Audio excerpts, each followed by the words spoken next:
Well, hello everybody, and welcome to the KevOle podcast. You can, of course, follow me on Twitter at KEVOLE. Add me as a friend on Facebook, Kevin Olenek.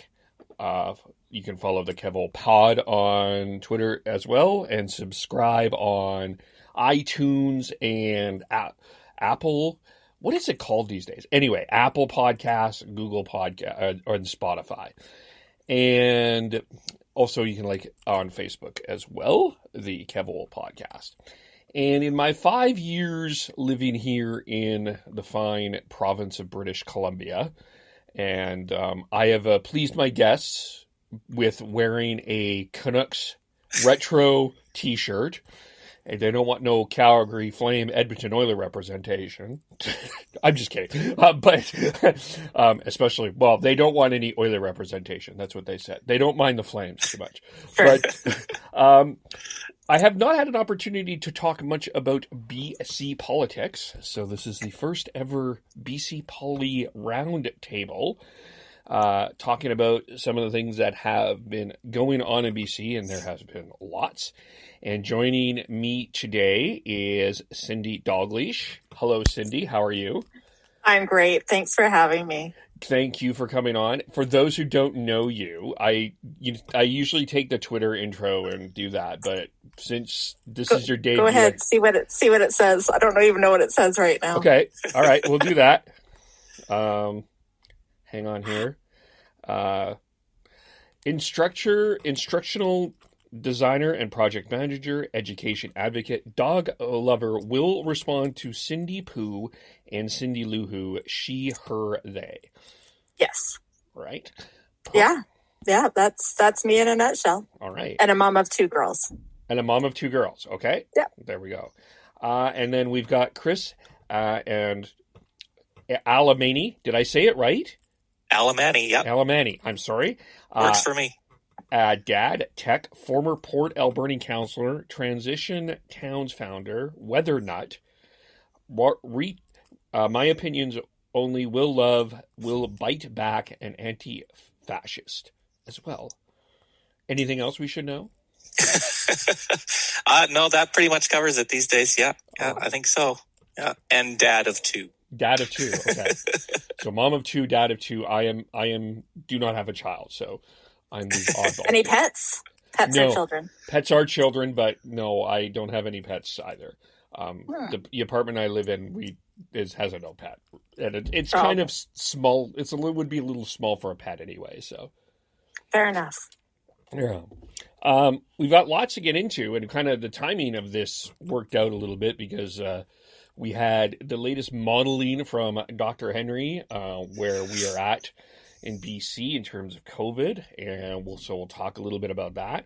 And the other big hot topic that we're going to talk about is about the idea of the police in schools and what should happen to that, and as well as the return to as we return to normal, whatever normal is going to look like. But let's start with kind of the COVID stuff. And we have fallen in love basically with Dr. Bonnie Henry. She's become our mentor, our teacher, our mother, kind of all things that have been good. And we've seen by the numbers and by the modeling that this has worked out really well for BC, especially when you look south of what's going on in Washington State and kind of look around the world. What has worked here? Why has Dr. Henry's message resonated with everyone? Well, I think first and foremost, I think we had the 2 week spring break.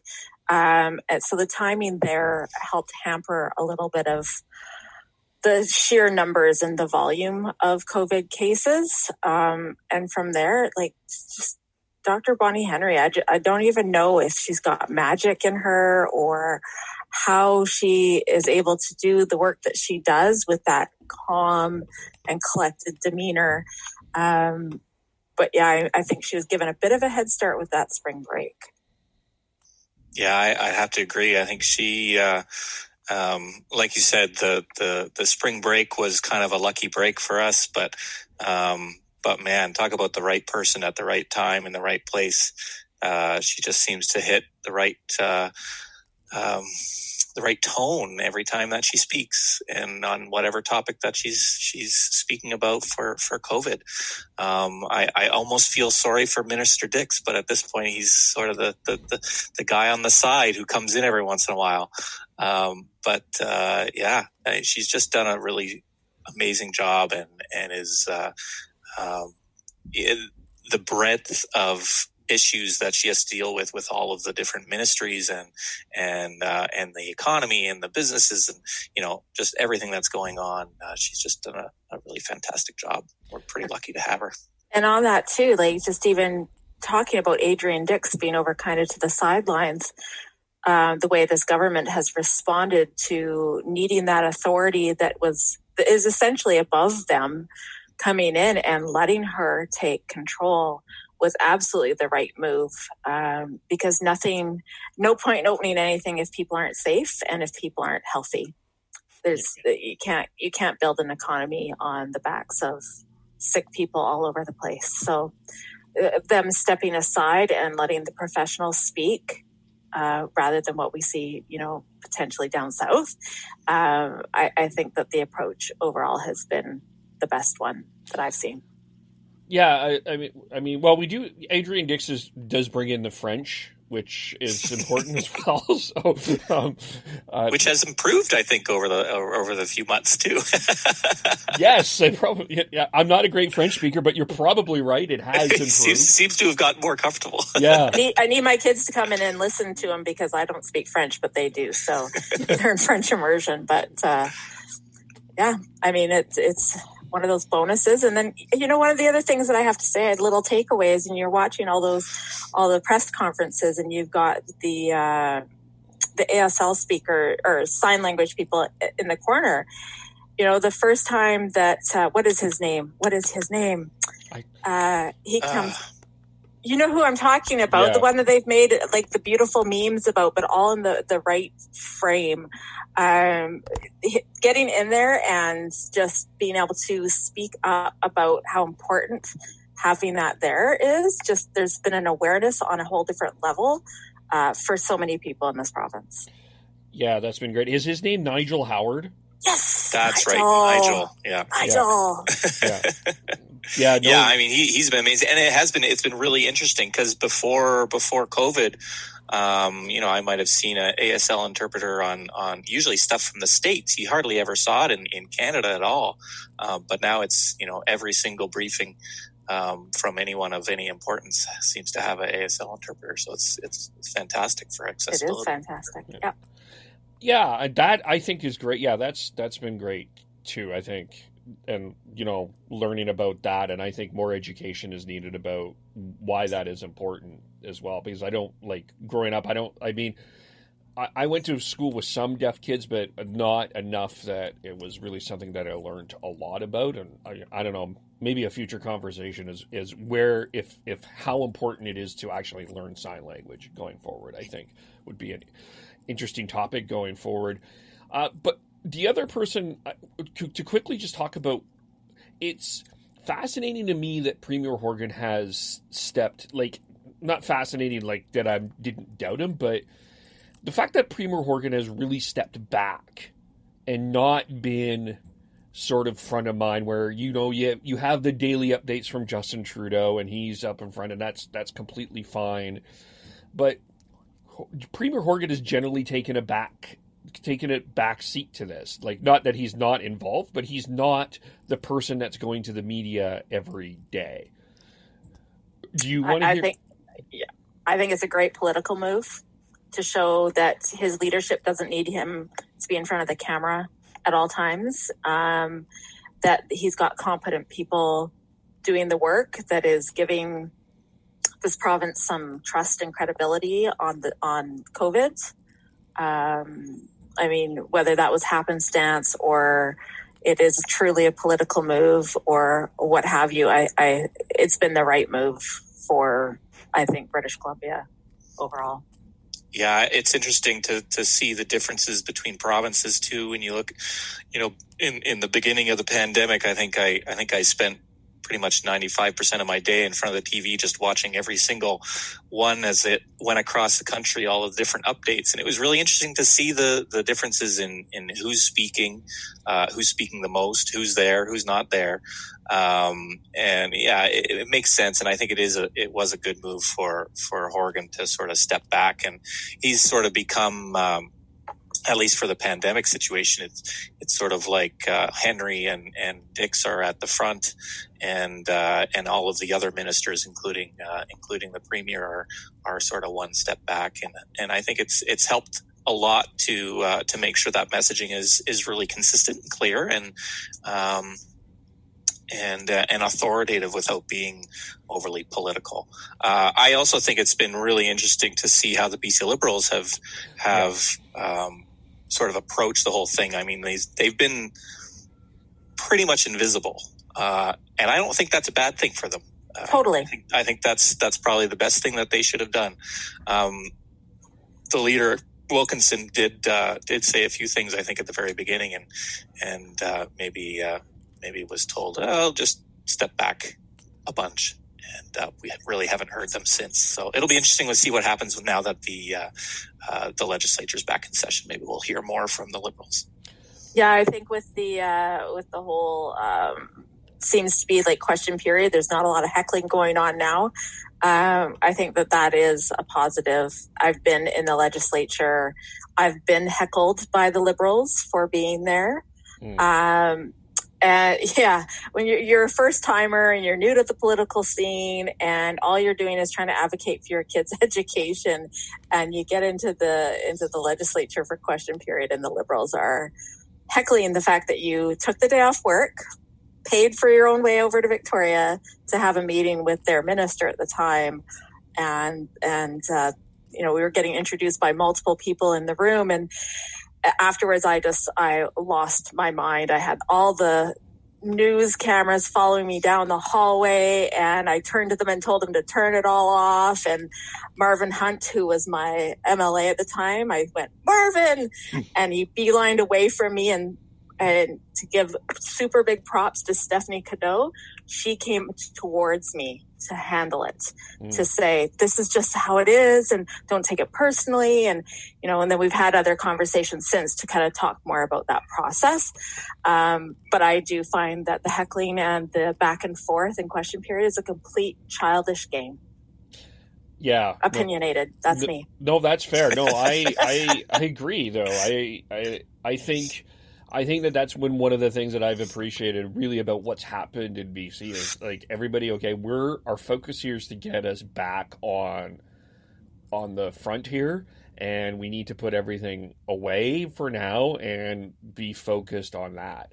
But I also think for the BC Liberals, I think that one of the challenges that they're going to have is, and I wonder for a lot of conservative parties across the country, I know that you two don't sit on the conservative side, and I sit left, but I'm curious about what the BC Liberals are going to look like coming as we go forward.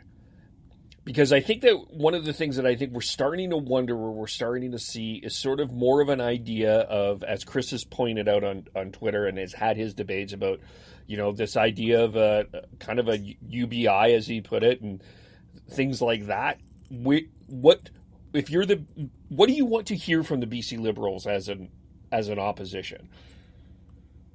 I want them to get more centered. I want them not to be so conservative. I want the Conservatives to take that file on themselves. We do need a centrist party. It can't be keep ping-ponging back and forth between super left to super right to super left to super right. Systems can't work that way. We need people to kind of come more to the center to do the work and get the work done. And, one thing that COVID has shown is, with the Liberals pretty much being quite quiet and quite supportive of the efforts being done by Dr. Bonnie Henry and the government, is they can work together when forced to. Being in a minority, they're kind of forced more to do that. You see it federally as well. You see the federal NDP and the federal Liberals having to have the conversations and listen to each other's ideas And, federally, the NDP has got some wins through COVID. So, yeah, I mean, I'm left of center. I will stand up and say I vote NDP. I support the party, and I show up to some of their events and all that. But if I take a step back from the partisanship of it all, and I'm just the average person out there, people want balance. They don't want the super right or super left. Right. Yeah, for sure. I think and one of the really interesting things, sort of going back to the nonpartisanship that we've seen from the political parties, we've also seen it in the public, even just on Twitter.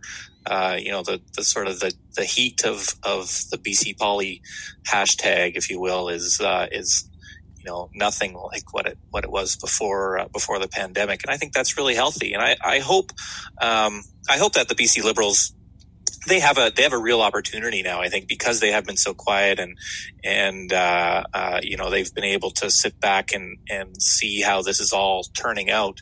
They have maybe an opportunity to become a little more towards the center than maybe because in my view, at least, I think they were very much headed down the right wing road, and I think a lot of indicators are that that's a dead end at this point, right. For electability. But we'll see. Who knows?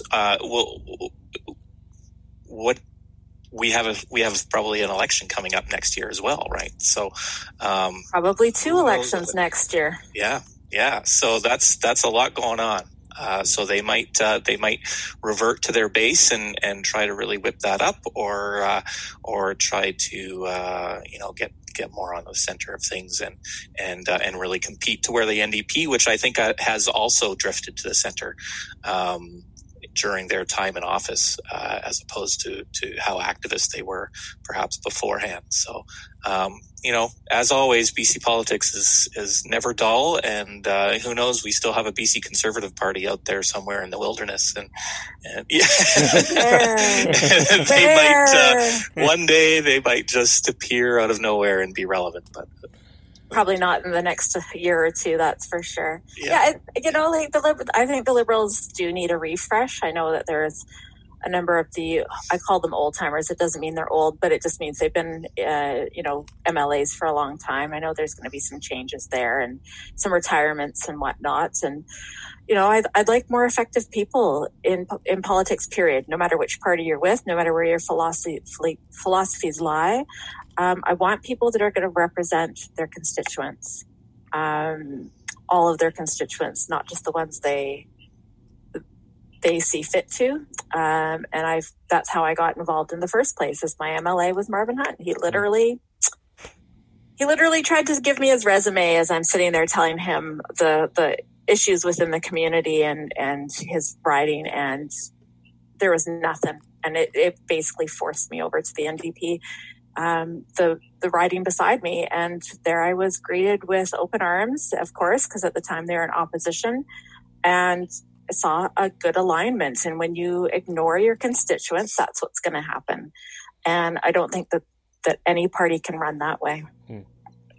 Well, I think too, the pandemic has really shifted a ton of issues that, especially I think on the left side of the spectrum, that wouldn't have been in the picture before. Things like universal basic income, just because everybody getting the CERB and seeing how that works. That Overton window, if you want to call it that, that's shifted, and issues are relevant now and possible now that weren't before. So, climate change still marches on in the background, and we don't know how that's going to turn out when the pandemic starts to wane. But we have another year or more of this to get through before we really get back to whatever normal will be. So right. We'll see what politics is after that. You bet. So I guess, just to finish, a couple more questions for the political. I have another COVID question I forgot. I need to ask because I get this one from Alberta all the time. But in terms of the provincial, what about the Green Party? Where are they in this? They are, of course, they're in need of a leader. As Dr. Weaver stepping down or stepping away. Where are they in this? I mean, they sort of have been sort of known as propping the NDP up. I'm using air quotes, but thank you. Do they have a place here, or? Oh, I think absolutely. They once they get through sort of the leadership race, I think it's fairly clear that Sonia Furstenau is most likely to become the leader. The weird little Twitter back and forth that Weaver had there a few weeks ago was weird, but to their credit, that seems to be the only thing that's been off in this whole minority parliament situation. So I think going into the election, they, as long as nothing else crazy happens, they can say with pretty good certainty that they were a good force and were able to move some of their agenda forward. Not all of their agenda, and certainly stuff like Site C and the continuation of LNG. All that stuff is gonna weigh on them because they didn't speak up maybe as strongly as their supporters would have thought. But I think for sure, especially on Vancouver Island, they're going to be a force to be reckoned with still. I think, yeah, absolutely. I think that they're priming to take a few more seats than they had before. They may very well lose Andrew Weaver's seat. I think it's a good thing that Weaver is exiting. I think that he is a bit of a liability just in terms of his capability to rant. We've seen the drunken Twitter. We've seen the throwing his own party under the bus. Like, I don't even know why he would have wanted to do that. Like, if he truly believed that the Greens need to start getting seats, what did he think was the purpose of that?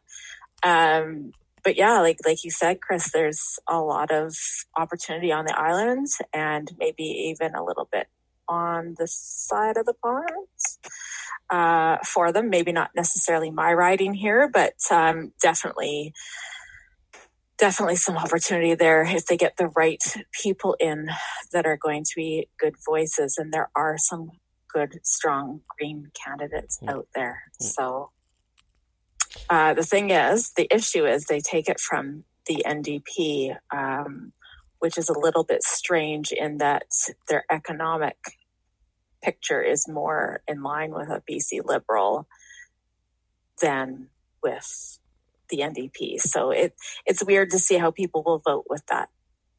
Right, because they do have, it is interesting, sort of, there's some ways that they align with more of a conservative side, and some ways align more on the left. Yeah, it is interesting sort of how that works, but I'm curious to see how they will. I do think, I can see Vancouver Island and some more seats, especially there as well, and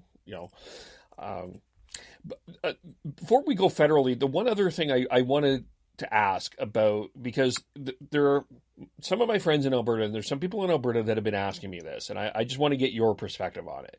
So Alberta, would they report, they've been talking a lot about testing and how many tests they do, and Alberta has been sort of bragging and sharing how many that they've done the most tests around the world, but we don't hear that from Dr. Henry. What is your perspective on testing and the announcement tests and how that has been presented? Has that been a concern for you, or what are your thoughts on that?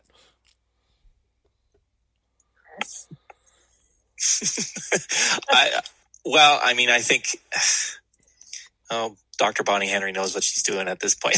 That's fair. Is really my fallback.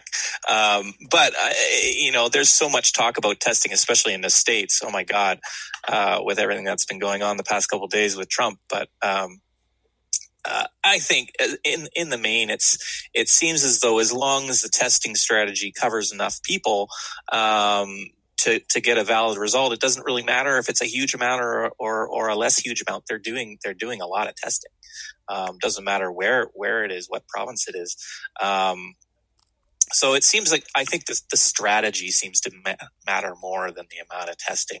I know Henry has gone sort of from a narrow focus at the beginning to a wider focus to back down to narrow, and then now they're kind of testing anyone who would like to come in. But so it seems like that strategy seems to be more important than the number. I haven't really found it to be something that I have worried a lot about as this whole thing has gone on. As long as those hospitalization numbers keep down, then I'm happy.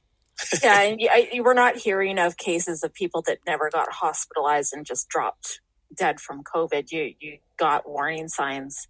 I think too, when you're looking at our numbers, and our numbers are generally low in proportion to a high number of testing. And if we were to test more, sure, we'd probably get a few minor cases added in there, but I don't think that our numbers would shoot up like we're seeing in the US.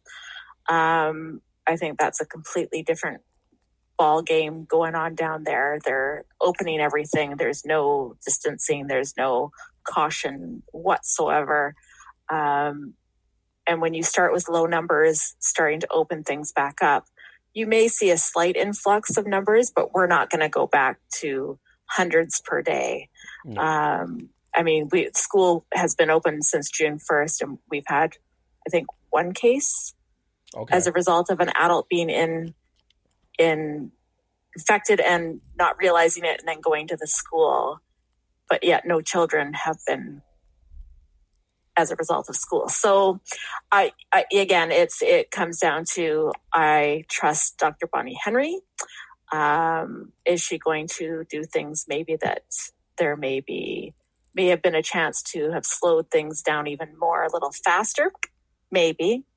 But it's kind of like going back to the beginning of the pandemic when we were all doing this, and there was things going around saying something along the lines of, you know, we're kind of the damned if you do and damned if you don't. So if we over caution and everything gets locked down and then there's no cases or very few cases, people are going to say, see, we did it all for nothing. Versus if we didn't do it, and we did have a lot of cases, why didn't we hammer this down a lot faster? And so I think she's found that balance and strike that balance with the testing and with the modeling and just how she's managed it so far. I'm curious to see how school's going to look in the fall, though. I have to be honest. Yeah. Well, and too, the fact that the island here hadn't had a case for 2 weeks. Yeah, 2 weeks. I think we finally had one yesterday, and I was almost glad because this seemed out in the public. You know, there weren't a lot of masks happening. There really hasn't been a whole lot of social distancing at a grocery store, stuff like that. There's constantly people coming up to me that are like, oh, here I am. And I'm like, okay, go back. 6 feet bubble. So, yeah. So, I think it's good at least that we have that reminder that it's still out there. Yeah. People need to realize that it's still a threat, and even if we see it all the time in the states with the insanity that's going on down there, it's still not really real for people if it's not in their community. So no. Yeah, and I also think the other side of that is and where I also appreciate Dr. Henry is like when you people expecting it to be at zero and sort of that reality that Dr. Henry is like we are going to see an increase, and she even talked a little bit about that today. We will see an increase in some ways, but don't just keep doing what you're doing and everything will be okay. I would say that my ever so slight criticism as a communications major is I would like to see the language tightened up a little bit that's going out into the public, because so many people feel like they can read between lines and decide something different than what was the intent of the recommendations. And I don't want to hear recommendations. I want to know, what can I do? What can't I do? Okay, I can't do it. I won't do it. If it's a recommendation, oh, well, it's fine. Yeah, they were in the hospital a week ago, but they're fine. And no, just people need to not be given the option to have such judgment call when common sense isn't very common all the time. True. Yeah. I can see that. Like, I think mostly, I think that this, what she's done is, I think would be a great communications course, how they've communicated. But I can see what you're saying too, that, but the other side of that is I think she's trying to, not make sure that everybody is jumping on something that they don't know, which can happen as well. It's totally. She's playing that line very well. She's talking to adults when she should be talking to grade sixers. Yeah, probably. As an instructional designer, yeah, depending on the level of high, like in post-secondary or in talking terms, when I'm trying to create materials for, say, career college, I'm talking to the grade 6 level. When I'm talking to, when I'm doing it with, one of the contracts is with physicians, I'm talking to the grade 10 level. So you gotta make sure the language being used is very simple, very easy for people to have it click in their brain and repeat and repeat and repeat. Yeah. So yeah, messaging, very, very, very important. Fair. Yeah. I'll just quickly, like in terms of federally, which we'll jump kind of a little bit into the economic part. What are you seeing federally? How have you felt that the Liberal government, federal government has approached this? I mean, one of the big criticisms is the fact that there's no real parliament. Maybe I'll start with Chris. Do you have what are your thoughts of how the federal Liberals have handled this? I don't know. I think it's actually the best thing I think they've done is that Trudeau has been out there every single day on his news conference. That's probably the best thing that they've done. As far as policy, I vote NDP, but trying not to be partisan, it's hard not to say that the NDP has really pulled them along and delivered policy that has actually helped a huge number of people. Without the NDP there, I think their response may have looked very, very different. And there could have been a lot more, just unhappy people, especially with being able to access the CERB. I don't think that they would have been as generous as they have been, and as quick on the mark as they have been, were it not for at least for the minority parliament, if not the NDP specifically. The lack of House of Commons, I think, is concerning. I mean, we went through an entire world war with the House of Commons in full operation. So I'm a little disappointed, actually, that it's sort of been this COVID committee rather than an actual House of Commons sitting. But given, social distancing and all of that stuff, I can understand a little bit. I hope by the fall sitting that we have them in Parliament and actually sitting as a House more than this committee. But the Liberals, like I said, if it wasn't for the minority parliament and probably the NDP, I think it would have looked a lot different. It's a good thing. It's a good thing that Trudeau is out there every morning, reminding us that they're around, because really it's been a provincial response mostly. Yeah. And if he wasn't there every day, we'd probably forget about him.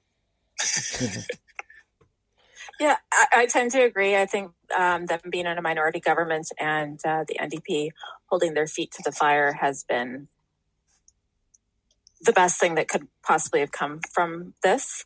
Trudeau being there every day, showing up, showing his hair growing longer each day, finally getting a haircut a little bit, and the human side of him, some of the comments he has made, his speaking moistly was, it was the levity we needed in the moment. Right. And it gave us a focus on something a little bit silly and a little bit funny, and that he could laugh at himself. And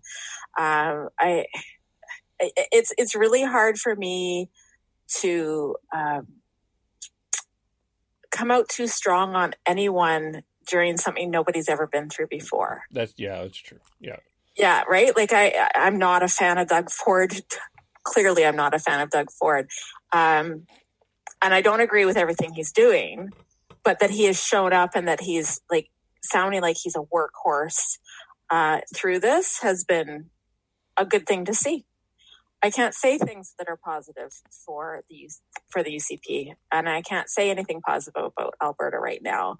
And it just goes to show you how leadership is very important. And I don't know where this comes from, but it's like sometimes typically bad leaders, when in fight or flight situations such as an emergency like a pandemic or whatever, can really rise to the occasion. My fear is that when this simmers down more, will they go back to their old ways, or will they have learned something new? And what will they do differently post the pandemic? So there's lots of positives to be said for how most of the governments in Canada are working on this, but nobody was going to get it 100% right regardless, because that's the nature of a pandemic. It's a learning experience for everyone. So yeah, I'm with you in terms of not trying to be super critical of like policies and things like that, but there have been some things that I like, Andrew Scheer and his claiming that the Canadian this is more of the Canadian Taxpayers Federation, the tweet that came out about a month ago that a horse applied for the CERB, and sort of how Andrew Scheer kind of piggybacked on that, and just sort of some of that communication. That has been my biggest federal complaint, has been how that has been handled. But yeah, I mean, you're right. We haven't been through this before. So you think of any large system though, and you're trying to do something quick and fast for the majority of the people. They're not going to have the barriers in place and the checkpoints in place. What they're trying to do is get this out as fast as they can to the people that need it the most. And then they can slowly walk it back if need be. And if people took CERB and they didn't need it or didn't qualify for it, they will have to pay it back. Yeah. So, I mean, that comes on the back end of it. And that's, unfortunate that I didn't even hear about this horse thing. But that's what Scheer is grabbing onto, just shows how little he has to grab onto. Because there are ways to do that check and balances down the line. You have to staff these types of new initiatives and policies and stuff like that. That doesn't just come for free, and it doesn't just magically appear. It had to be done as quick as possible with as few barriers as possible, so that people could still participate in the economy, pay their rent or pay their bills or eat. For some, it was eat. Yeah. I mean, my biggest complaint is on the disability side of things. Why aren't they getting the $2,000 a month? Why are they only getting $300 more than what they were getting before? Like, it blows my mind that they don't think that there's not additional expenses for people with disabilities. Yeah. I think everyone should have got the $2,000 if they needed it and qualified for it. Yeah, for sure. And, getting back to Scheer and the Conservatives, I think they've been really rudderless in the whole thing. Oh, yeah. Holy man, with the leaders, debates and the leadership race in general. I think they've been totally distracted and yet still trying to be relevant in some way by sort of these little missives every once in a while, and they just have all fallen flat. It would be nice to have actually right now a functioning opposition party, no matter who it is, NDP or Bloc or Conservative. Times like these, you need that kind of back and forth to ensure that we have a functioning democracy. And I'm not sure that they're really up to the task right now. If anything, they should have taken a note out of the BC Liberals and at least just not said anything for the past few months. Yeah. And Scheer hasn't exactly said all that much because he's got not much to say. But it's interesting to see what's happening even in the leadership race. There's now an RCMP investigation. Like, aren't you on the same team? Are you not on the same team? And if you're not, that it just boggles my mind that that's how far gone they are. That they are needing to bring the investigations in to how their own campaigns internally are being handled. Boggles my mind. Yeah, especially now. Yeah, that's very true. Let's touch on the economic recovery part of this and sort of what you're hoping to see. I mean, especially with disability and sort of the people that we put it. I'm using air quotes, the lower income population that I think it is fair to say that there's been one wake up call in terms of how not good this is, I think. And I hope that this becomes an election issue, but at the same time, I think you're right, Cindy. I don't think that the Liberals have done enough to necessarily address them specifically. So moving forward, what are we hoping to see out of that? I think if we can see some sort of movement where lower income and disability, people on welfare, the whole bracket of people who are receiving government services in some way and didn't receive CERB up to that level, I think the general population has finally begun to realize the injustices there, and we're starting to see a shift there. Whether that turns into an election issue after the pandemic or during the pandemic, whenever the pandemic ends, I don't know. That's really hard to say, and I don't know if the Liberals or Conservatives or NDP are even bringing that calculus into their thought process yet, because they're still so involved in the pandemic. But economically,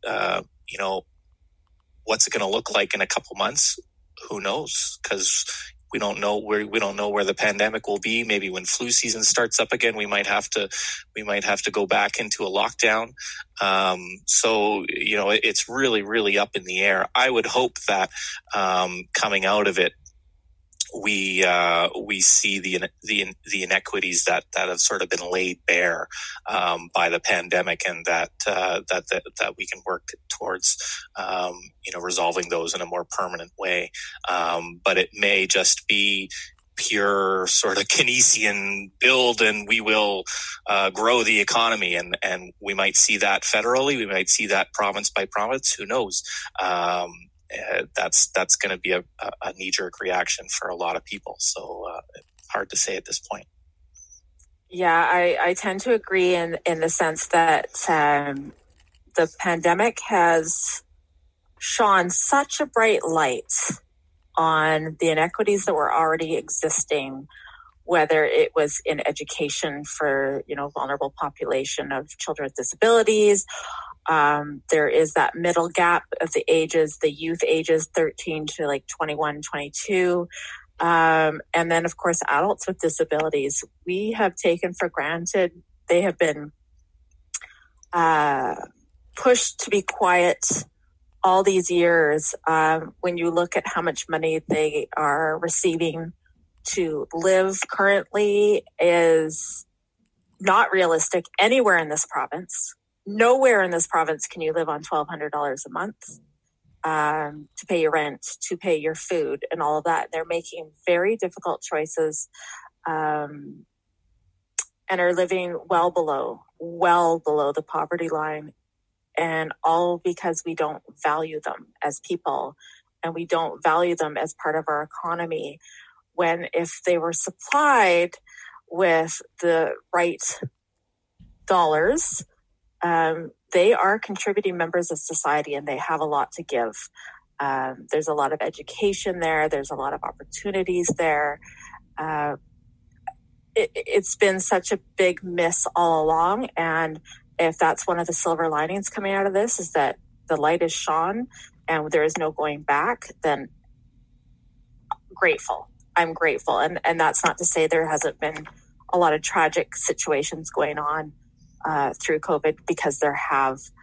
But in the work that I see being done and the conversations that I know that are happening with government is that they're taking this very seriously, that they are looking at ways to bring this back for people with disabilities of all ages, and make this a priority, make it potentially an election issue.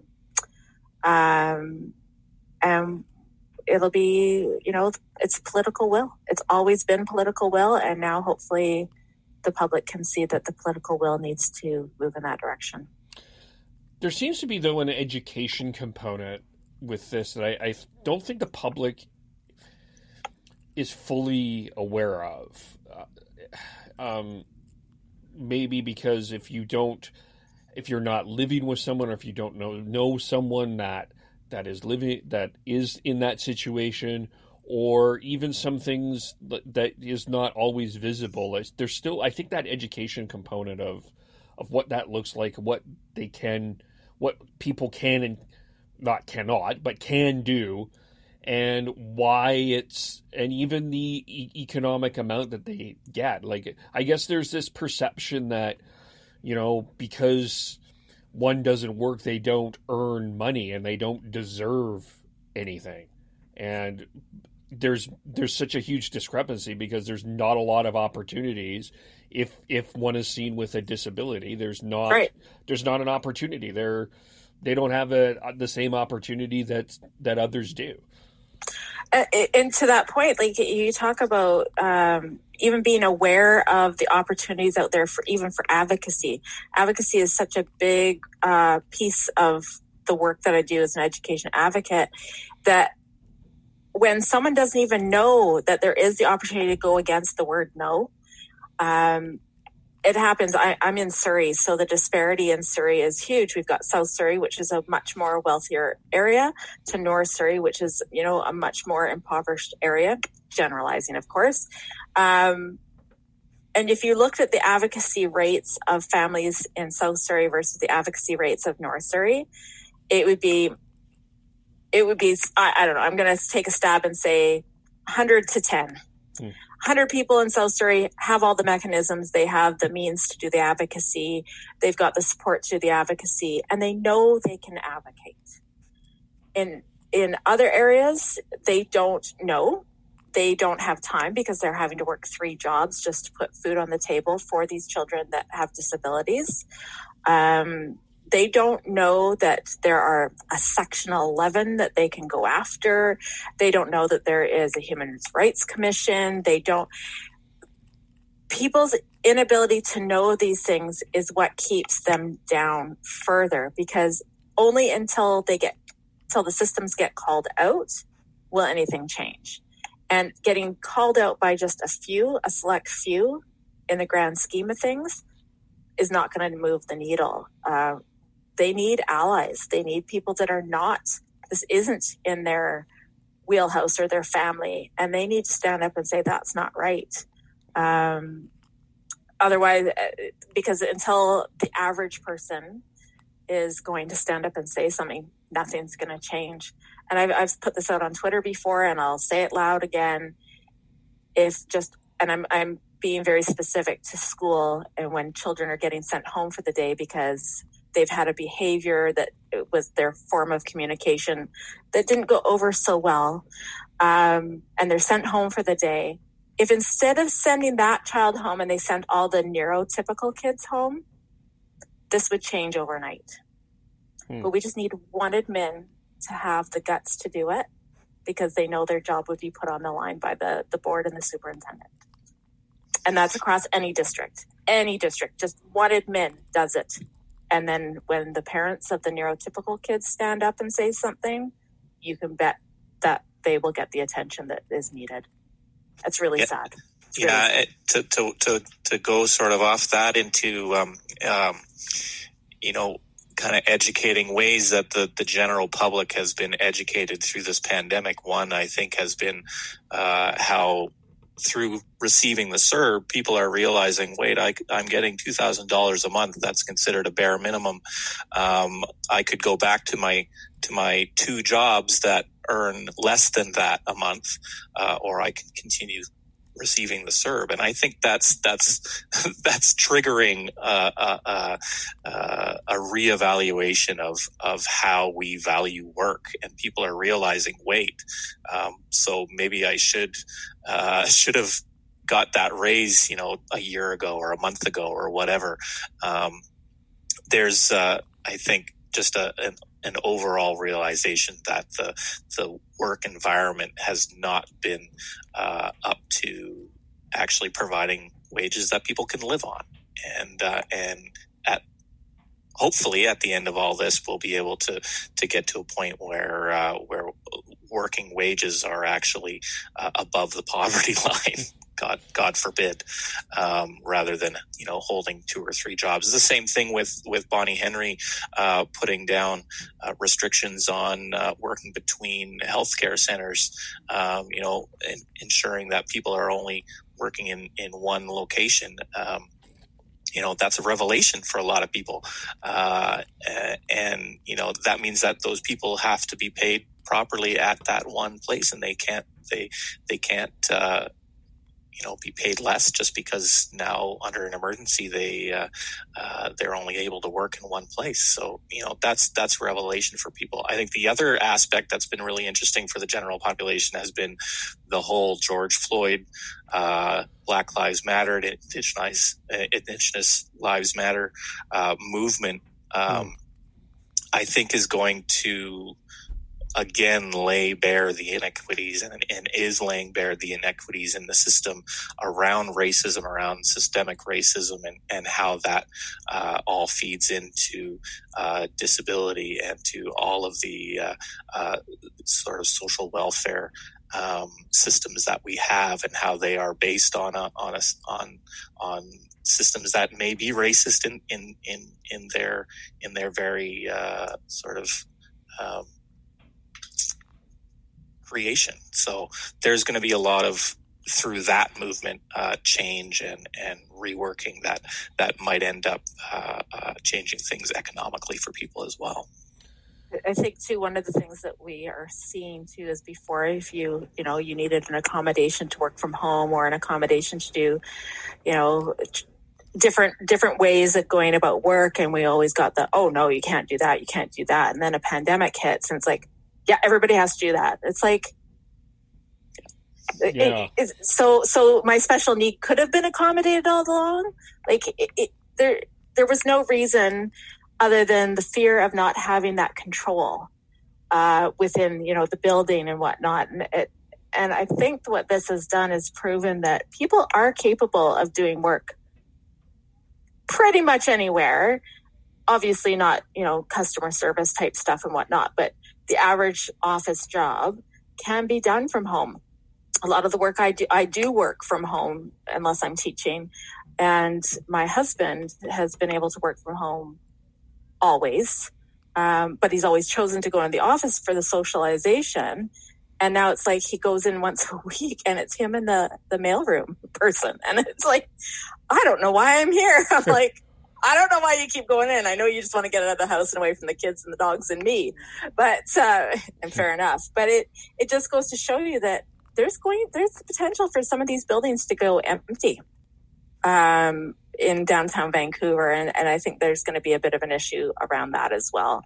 This can be considered a money saving for some companies. Well, it certainly is. I also think too, like part of the work from home part is there was a lack of trust. It's like, well, if you're not going to really work at home, are you? Like, we have to monitor every single thing that you do. That's why you need to come to our office. We can't trust you at home. And now it's like, well, wait, we can actually trust you at home. You can work at home. Yeah. And I always told my old boss, do you know that when I was working from home, how much more work I got done? He's like, oh, that's not true. That no way. And I'm like, I didn't get interrupted 20 times a day. I mean, bearing mind when this is when kids were in school. But I could wake up, roll out of bed, go to my desk, and be working earlier than having to commute. And then I don't log off, or I'm checking things at night, or I'm making sure this file is dealt with. And I was way more productive from home. And my laundry gets done at the same time. See, there you go. There you go. If you're on a conference call, you walk around while you're on the conference call, and you do the laundry while you're on it. It's double duty. As long as we can figure out how to limit the amount of, and no offense, of course, to this meeting, but Zoom meetings in general coming out of this, then that would be wonderful. Because I've been on some absolute day-long benders on Zoom, and man, does it take a toll like nothing that I've ever experienced in an office environment. I insisted on the faces today because I actually put makeup on and actually, did my hair a little bit. So it's the first time in 3 months I've had makeup on. So there we go. Okay. Yeah, no, that's interesting. Yeah, no, that's for sure. I think how we balance that part and and of course there was the controversy about some of the jobs some people were getting upset about the CERB being more than what they were paying in terms of wages, and the demand that CERB needed to be less. But actually, really, I think it has to be, all of this is a wake-up call for how we employ everybody, because, we're like, who the heck wants to work, like, realistically, does anybody want to work 3 jobs? No, I can't imagine. I mean, maybe. I think it would be very rare. It'd be nice to have the choice and not be forced into it. Probably, basically, totally. Yeah, right? Yeah. And not have to commute. Not commuting an hour a day or more for me has been amazing. And, being able to spend time with kids, even though it's weird and they're not in school and all that stuff, is kind of great. And, you realize how much time you lose just by that transit time from commuting. So, boy, if we can somehow make that a permanent change to how we deal with work, I think there's a lot of benefits for society for sure. Agreed. Yeah. So I'm going to try to combine a couple of topics here at the same, because I do think that there is an educational component to this topic, I think. And, Chris touched on George Floyd. That created a worldwide wake-up call. But before that, here in Vancouver, in the Metro Vancouver area, and in BC, we did see a lot of anti-Asian racism sentiment. So much so that Sophie Louis came out and made a statement about some of the stuff that she heard as a news anchor. And there was a number of really concerning things that were going on that led. And then, of course, we had George Floyd, and then we've had Black Lives Matter. Partial protests, all of that. So I guess, Cindy, I'll start with you from an educational component. We've been talking a lot about how school is going to look in terms of the people in class. How is this going to change the educational component? And if so, how? I mean, to me, it has to, but I would like to know how you would see that changing. When you say the educational component, do you mean talking about the history of racism? Yes. Yeah, okay. So, first of all, we need to get some facts out there, because the stuff that I learned was not factually correct. The stuff that's been taught, and I'm going to say full disclosure, I only learned what Juneteenth was this week. Yeah, I have to be honest. I did not hear about Juneteenth. Blow my mind.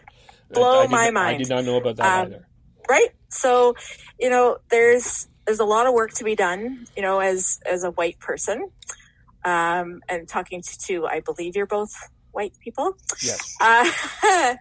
I'm really trying to listen and learn from others. I do have good, dear friends that are Black.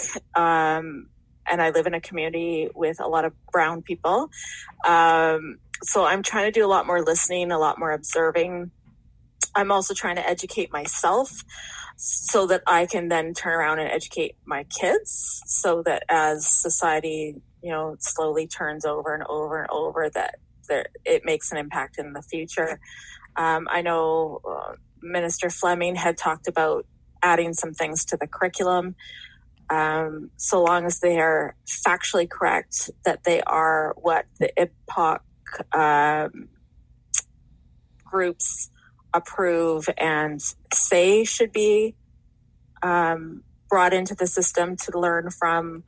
I think that's very valuable, but we have to be listening more than we are talking about it. I'm right now reading the book White Fragility, and wow, it's eye-opening because I didn't know half the stuff I thought I knew. And B, it's really making me take a look at the fact that white people are their own race, and we've never looked at ourselves that way before. So when we're able to frame ourselves within a race, we're able to identify other races and what makes them unique, what makes them, I keep wanting to use the word unique again, but and why it's so important that we acknowledge that, and why we so need to know that we're not the supreme beings. We're not, when I say the word white supremacist, I'm not talking about the KKK. I'm talking about that we believe innately that we are something a little bit better than somebody that isn't white. And how do we start to bring that into the education system is going to be a big conversation. It's going to be a lot of work, and it's not work that I need to be at the table for or any other white person. It needs to be the people that it directly affects. And, we're talking about the racism and just looking at the Vancouver School Board meeting was it last night or the night before? Oh, it was last night. And even Victoria also had theirs. And they both kind of came out with these similar statements. Oh, well, white people are the minority. It's like, you're missing the point. Fraser Valentine just went off and said, well, we shouldn't defund the police remove the school liaison officers, because if you look at our population, really white people are the minority. And like, I know you listeners can't see my face right now, but it's just like that look of like, are you bleep kidding me right now? Like, I think I'm fairly aware, and then I know I'm not. Like, I know there's so much more to go, but the people can't even get to that part when they're in a position of trust. Really, really hard to listen to. And so even education needs to start there. It can't just start with our students, because we'll teach them the wrong things. And we need to teach them the right things so that we can change this for our future generations. Yeah. That was a rant. I'm sorry. That's okay. That was a great rant. Great rant. Thank you. No, you hit the nail on the head. I think, our education system has changed certainly in the past couple decades, and my children are learning things that I things like residential schools that I didn't have any concept of going into the 90s. I mean, 1990s, and I had no idea. I live in Port Alberni, for goodness sake. I had one in my town. So at least that change is happening, and we're now seeing with George Floyd and all of the protests around the world, I think another shift. And on the positive side, I think there is that willingness to change and to understand that there is such a thing as white fragility and be okay with that. A lot of people aren't okay with admitting that and are very threatened by it, and it's hard, and that makes sense. And there has to be some compassion for that as well. But at the same time, it's long past do, that we understand where systemic racism still is and rooted out, including in our education system. Our kids have sort of watched the protests on TV, and I think they just see it as, well, of course they're doing that. Like, of course, why wouldn't they? And that gives me hope. So that's great. But in our education system, we do still have far too many gaps where we're not talking about certain histories. We're not talking about, we aren't really talking about racism against Asians in BC. We might mention internment every once in a while, or the Komagata-Maru incidents, stuff like that. But Komagata-Maru, what am I talking about? That's funny, but no. I laugh because I have no idea what that means. I was like, what? Yeah, never mind. No, but it's that's edit that out. Edit that out. Yeah. No, it's just, you're looking at filling in the gaps that still exist in our system, and we're trying to get there. In Port Alberni, we have amazing partnerships with local First Nations, and we have a First Nations school here that is very integrated into, not integrated into the school district, but is often doing things in partnerships with schools in the main system, and the ability to be able to share experiences between children is really, really powerful. So being able to just make those connections and seeing different cultures, because even though we've come a long way and we understand First Nations culture much more than we have in the past, actually being immersed in it and being able to interact with First Nations people is still rare in our education system. So the more that can happen and create that understanding, the better. Yeah, that's the one thing I have to give hats off to the Ministry of Education, and I don't know which government started this, but any of the funding that is specific, anything to do with Aboriginal or First Nations, it's targeted funding, so that the students that need it the most are getting it the most, and then the rest of the pot is to actual education for all. So that's a really positive thing.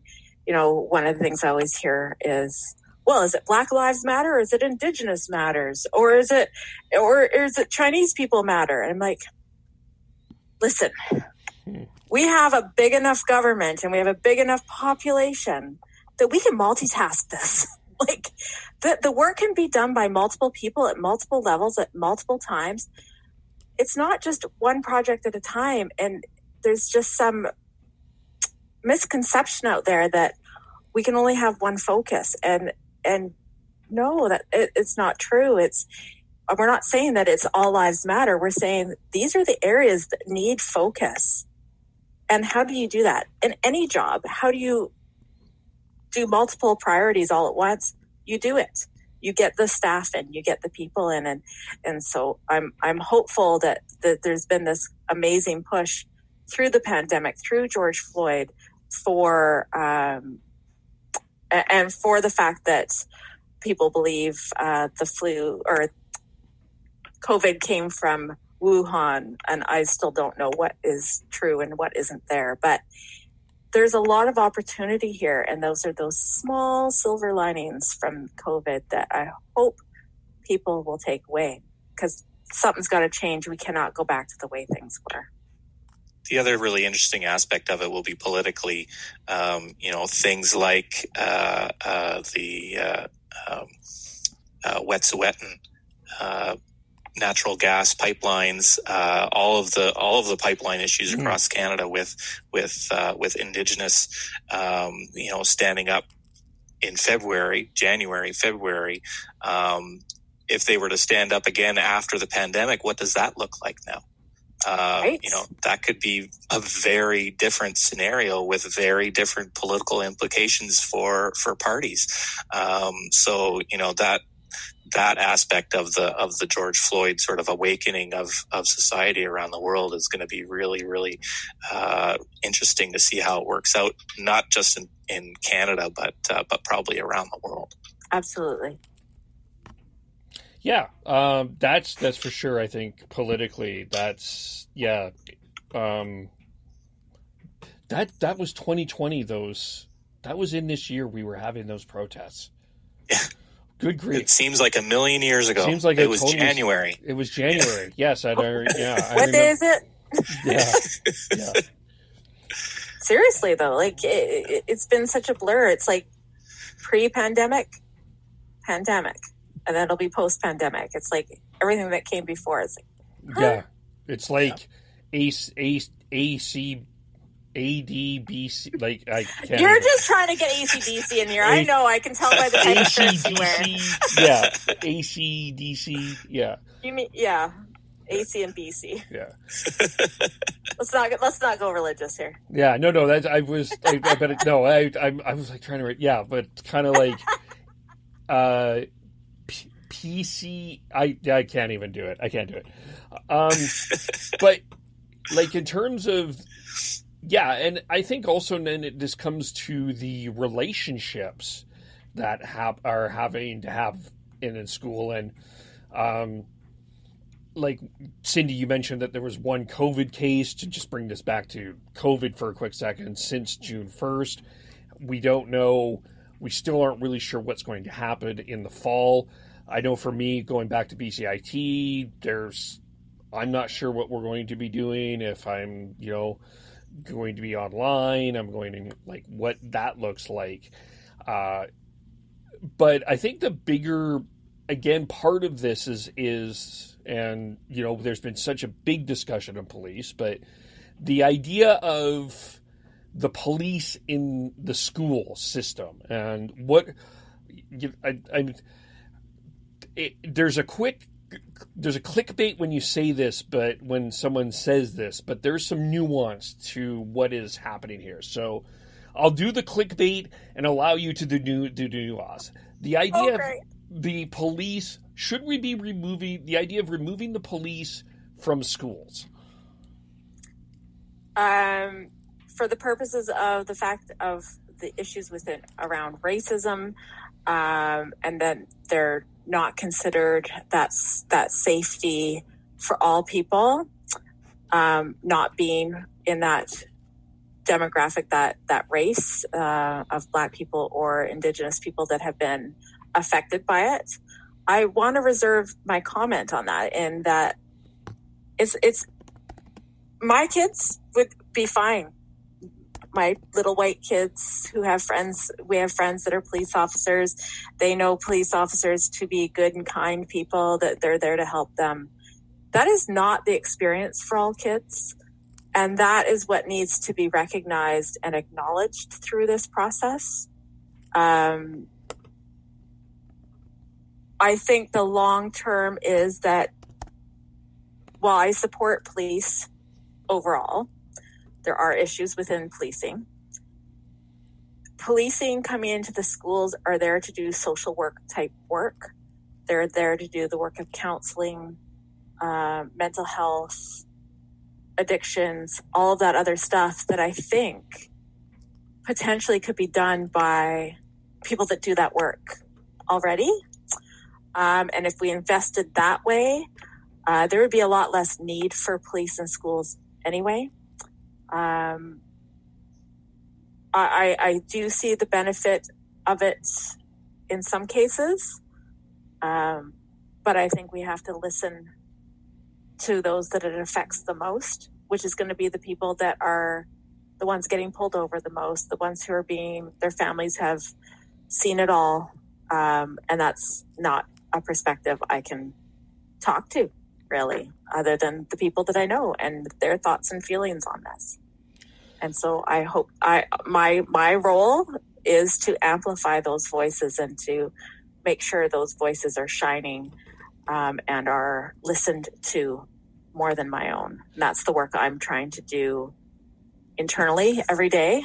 And it's hard because it is making me more aware every single day of the privilege that I have and the privilege that my family has versus those that didn't have those same privileges. And so again, going back to just trying to listen a little bit more and let other people take lead on things that affect them and being there and supporting those decisions. Who brought this up though? What was the person's name? I'm sorry, I was looking online, but with the Vancouver School Board? Yeah. Fraser Ballantyne. Okay. No, who brought up the idea though of not having the police in school? Who brought that forward as a debate topic? I think that's sort of come out of the whole movement out of the States. Yeah. Defunding the police and all of that. That's seen, I think, as almost a first step. But I think it's really, like Cindy said, it's not my place. I'm a privileged white guy with a middle class family, and who am I to say? But it's going to be a matter of community by community, sitting down with police, with community leaders, with First Nations leaders, with, if there's a Black community, of Black leaders. Every community that has to deal between disadvantaged people and police and that potential systemic racism that's there. I think it's going to come down very much in Canada to a community to community issue, because some detachments are going to be in a better place to be able to shift and move and adapt and be more open to change than others. That's just the nature of the beast, right? So whether, I don't think we can say that all police resource people in schools are going to be, gone. But certainly, if I can speak about Port Alberni, where Chantel Moore was living and employed, it's a raw subject, and it's going to make for some very difficult discussions. And only speaking from my experience, I think our detachment here is on the better end of the scale, but it's not my place to judge, right? It's going to be a long discussion to figure out how best to have that relationship between a police and the community. I think in the long term, I hope that we can see far more directed services to people that they actually need, and not just throw the police at them. Yeah, and I think the police are, in a lot of ways, it's the very small few that are making the whole police force look bad, and that's an accurate statement. However, the implication of what has happened in those few cases that is bad has really broken trust, or trust was never there for some as it is. And to get that back is going to be through education. They need better training on how to manage and de-escalate things. And this is not just the RCMP. This is going to be RCMP, VPD, apparently, potentially the new Surrey Police Force. That's a whole nother podcast there, Kevin. Sorry. But what a great opportunity not to come up with a systemically racist police force in Surrey. Oh, right. Maybe it's an opportunity. It's an opportunity. Yeah. However, they didn't take the opportunity when given. And so we've lost even like our Canada Day. I'm totally digressing for a second here, but our Canada Day celebrations are getting killed because all the bands are pulling out because Surrey refused to put out a statement. It's like, oh my God, you could have just put out a statement. Now you're going to have a new police force under the same leadership, it's like, no, please, anything but this. But going back, it's like the education has to start in order for that trust to be built and that gap to be bridged. And right now, there's a lot of ego involved. The egos are, not necessarily at a constable level, but the egos of the players and the people that make the decisions. I mean, at the end of the day, anything is to do with the ego. It's a lot less to do with what's actually right to do. It's more about what the ego wants to have out there. So yeah, lots of challenges facing school districts, facing police forces, but it's all opportunity. Yeah, I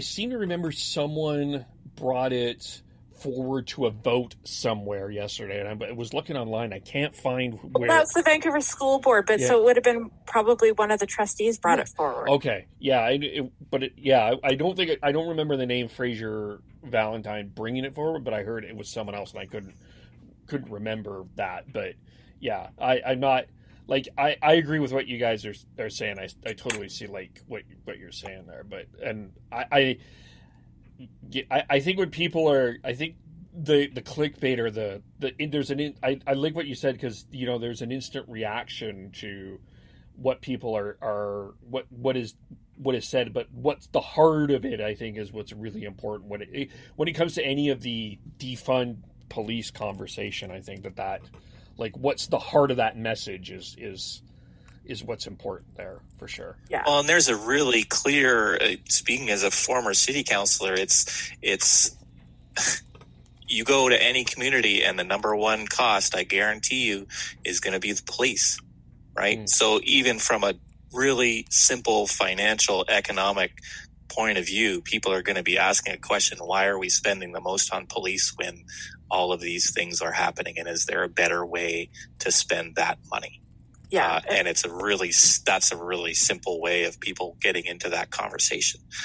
That's not to say that I think that there should be budget slash tomorrow, but it's a really obvious problem that we've had for a long time, where we just believe that there needs to be more police and more money thrown at the problem, and not looking at the full range of ways that we can actually deal with the systemic issues. Even our justice system, right? Being a police officer must be such a frustrating position. You finally get somebody who's doing real crime off the street, you put them through the justice system, and they spit them back out with, not convicted or convicted for 2 years less a day, and on the cycle goes. And it's like, but then we turn to the police to say, well, this is your fault. It's like, no, our justice system was about actual true reconciliation, rehabilitation, and education. But it's not. It's really not. It's people sitting in cells, and some of them get the opportunity to take some education. Yeah, there's some counseling there, but we're not investing in those people, and we're throwing them away. And then when you're adding people that are there for minor crimes based on race, and then that cycle goes over and over, like what we saw, the report coming out from that Adrian Dix surprised everyone with on Friday morning. Oh yeah, right, like the report of what's happening in the ERs about guessing the blood alcohol level of Indigenous people as a game, like, and that this has been going on for over a year apparently. Like, where are the whistleblowing abilities here? We need to have more opportunity for people to call this out so that we can stop it in the process and stop doing more harm to each other. It just blows my mind that anyone would have ever done that. Well, that kind of toxic environment, I think, is a lot more common than we sure. realize, and that we probably want to admit. And I've heard about that. If you're in the communities around drug and alcohol abuse and that kind of stuff, that is not a big revelation as far as the healthcare system. So it's we're in a good time where we're actually seeing these things, and perhaps there will be an opportunity for change. But boy, it's going to be a rough road getting there, because we're realizing, right? A lot of people had no concept and will have a hard time coming around to admitting to the fact that it's been a problem for so long and it needs to be fixed. Yeah, the ego. Yeah. And it's if it's one of those things, especially from a male perspective, is with a lot of this stuff, a lot of this racism, a lot of the misogyny, if you speak out against it, you're considered the weakling, when should exactly have been the opposite. And that's that ego and that fear of, like, do I want to be considered a weakling, or do I want to have that confrontation? Do I want to be the person that's, quote, and I'm using the air quotes, the tattletale that's going forward? And it's, it shouldn't be that way. Like, you're trying to stand up for what is right. Yeah. And that's why I think whistleblowing is just, it's so necessary, is to have those avenues, the anonymous mechanisms for people to spearhead investigations, so that we can start to move past that, because we need to get to the issues that are affecting others and get past those egos somehow. Yeah, and to digress a little bit into just that male component that we see online, especially very toxic, very misogynistic, very ego-driven. That's something that we as a society really have to come up against and figure out. How do we ensure that our children aren't kind of being brought up into that same frame of mind? Because if we're not doing anything about it as kids, then it's not going to get any better. I think that's one thing under the surface, especially online, that it's really driving a lot of the really negativity that we see in all manner of issues right now. Yeah, I echo that. Yeah. That's a whole other podcast in and of itself. That's a big podcast. And I'm sitting here going, no comment. No comment. Is there anything else we want to touch that you want to touch on that we did not? Oh, I could talk for days. Yeah. Well, how much time do you got? Right. It's Jerome McGinless should be in the Hall of Fame. How about that? There we go. Oh, First ballot. I do love Jerome. I gotta give it to him. Yeah, he'll be. Oh, he'll be named. I have no doubt. But I hope Alex McGilney gets named as well. I think that would be. That's been a long time coming. I think if it's Theoren Fleury, I think Twitter is going to have an explosion tomorrow. Oh, it's really, really hard, because there's the mental health side of me. The fact that he was able to do so, like, be such an ambassador for that. I'm the devil and the angel over here. It's like, woohoo, go! You did it. You're doing great. And then he goes off on Twitter, and I'm like, no. Oh. Yeah. Oh. Yeah. It's like watching the Dragon's Den. I used to love whatever his name is, Brett, blah, blah, blah. Well, and now, oh my goodness, I can't. I just don't know how he was my favorite dragon.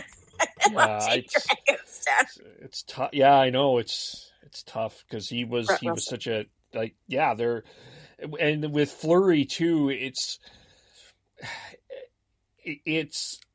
like his comments on Twitter are cause another angst, but like what he's been through as a human being, and I've heard him speak about it. It's heartbreaking, and you can't take it away from him and his experience. You can't take that away. And the work he's done to help others on that file, I just. It's a shame. He seems like he's going to be the first one about, whether he's going to be into the Hall of Fame because of social media or things that have happened on social media. That's actually becoming a question. I don't know if that's a question that's ever been asked about another player to this point. So it's a shame sort of that it has to be him, but I guess it had to happen at some point. That's the world we're in now. When is that happening again? the vote is Wednesday. Tomorrow. Oh, okay. Tomorrow. So. Sure. Okay. Yeah. I mean, even Don Cherry, if that happens, that is no. There's no way. I can't. I can't. Because there's been no goodness coming out of that.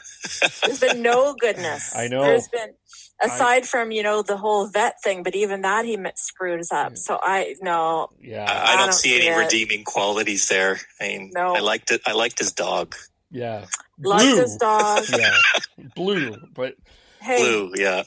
But I'm not saying he should be, but I know that debate is going to happen. Oh, absolutely.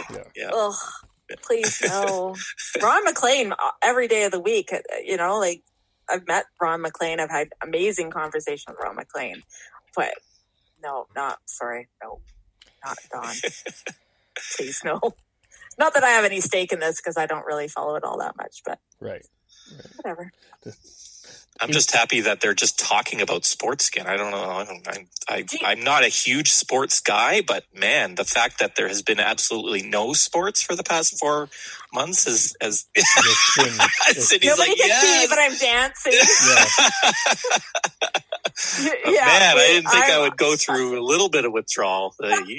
Yeah, I can't even fall asleep to golf right now. No, I have to talk about the fact that Vegas is one of the considerations for one of the hub cities if the NHL picks back up. And it's like, no, it can't be Vegas. Like, do you not see that they opened prematurely and that no. I mean, not that I'm necessarily dying for it to come to Vancouver. I get why it could. But Vegas, no. Yeah. Pick some towns that are a little Disney bit safer. World for the NDP or NDP. Disney World for the NBA. What am I talking about? Yeah, but man, in the middle of Florida, you're gonna have all those. No, it's not gonna happen. No way. Yeah. No way. They can't even open Disneyland and Disney World yet. There's no way. I mean, that's their biggest bang for their buck is to open Disney World and Disneyland, not the NHL. Well, it's I don't think it's gonna. I thought it would be Vegas and Edmonton, but I'm thinking it's gonna be it might be Vancouver and Edmonton because they seem to be the two of the safer places right now. Yeah. It's just a question of how that logistically is going to look in Vancouver. It sounds like they might be using UBC a little bit more. I know that they're getting that prepared. The hotel, that part is, they have, obviously we have the hotels. It's just where are they going to be? That's the interesting part to me. How do you create that? It just feels like it's going to be tough to create the bubble here in Vancouver that they want to. Yeah. Yes and no. I mean, if they're going to use the arena downtown, the whole hotels downtown, they'll pretty much have to buy one out, or rent one out for the duration, and just meals have to come in. Hotels have gyms, they have pools, they have all the amenities. The NHL can afford it, so why not? Whether or not it's a priority in my head, no. But if I go back to my previous words about being able to multitask and do more than one thing at once, I see some value in it. Yeah. I think it's weird to play without your spectators. Although I did see today, and I think it was on Twitter, maybe it was on Facebook, that a symphony has been playing to plants. Yeah. I saw that. That was amazing. Hey, that's fantastic. Kind of goes back to the Mythbusters day where they're playing different kinds of music to different kinds of plants to see how they will grow. And it turns out, of course, heavy metal is the best one to get plants to grow. Who knew, yes, right? But I thought that was a great way to use the audience. Put the plants there and see if they'll grow as a result of beautiful music being played to them. I don't know. I would have much rather that they. I worry that any sport that comes back, there's not going to be any fans. It just means that there's going to be more commentators. And I love Ron McLean, but oh my goodness, I don't think I can deal with more commentary. No, baseball. Oh, yeah. I'd love the silence of it all. Just watch. Yeah. Good luck. Yeah, good luck. Good luck with that. Yeah. There's a mute button, so it's okay. Yeah. Is there? Yeah. Not my house. There isn't, apparently. I have a mute button here, but I don't always use it. So how do we follow you? I'm on Twitter as Cindy Dalglish. This is my regular name. CindyDalglish. All right. And Chris? And I'm at Chris Ale, ChrisAle Canada on Twitter. That's where I am. Awesome. And I'm, of course, at KevOle. And thank you guys so much for taking a Tuesday night out of, doing what you're doing and coming ahead and chatting with me for an hour and a half. It's been a pleasure. Fun. Yeah, it was. Do it again. All right. Absolutely. We will. And we will talk to you all very soon. Bye for now. Thanks so much, Kevin.